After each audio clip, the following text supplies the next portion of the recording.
ఆమె నన్ను సోషల్ మీడియాలో చూస్తే ఆమె ఆవేదన ఏ విధంగా తెలియజేస్తుందంటే, ఆమెను మానసికంగా శారీరకంగా అనేక ఇబ్బందులకు గురి చేస్తూ తను చేస్తున్న వృత్తిలో నిస్వార్థంగా పనిచేయనివ్వకుండా ఆమెకి అక్కడి నుంచి వేరే దగ్గరికి ట్రాన్స్ఫర్ చేయాలని బలవంతం ఒత్తిడిలో ఆమెపై చేస్తున్నందువల్ల ఆమె నిన్న కన్నీరు మున్నీరే సోషల్ మీడియాలో కనిపిస్తాం.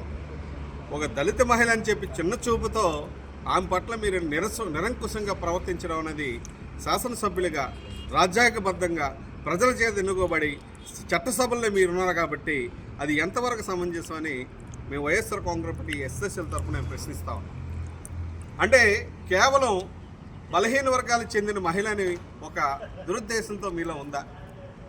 ఆమె గత చరిత్ర తీసుకుంటే ఆమె ట్రాక్ రికార్డులో కూడాను ఆమె చాలా నిస్వార్థంగా ఎక్కడ పనిచేసినా మంచి పేరు ప్రఖ్యాతి సంపాదించుకొని అవార్డులో రివార్డులో ఉన్నటువంటి వ్యక్తి ఆమెని మనకి తెలుస్తాం.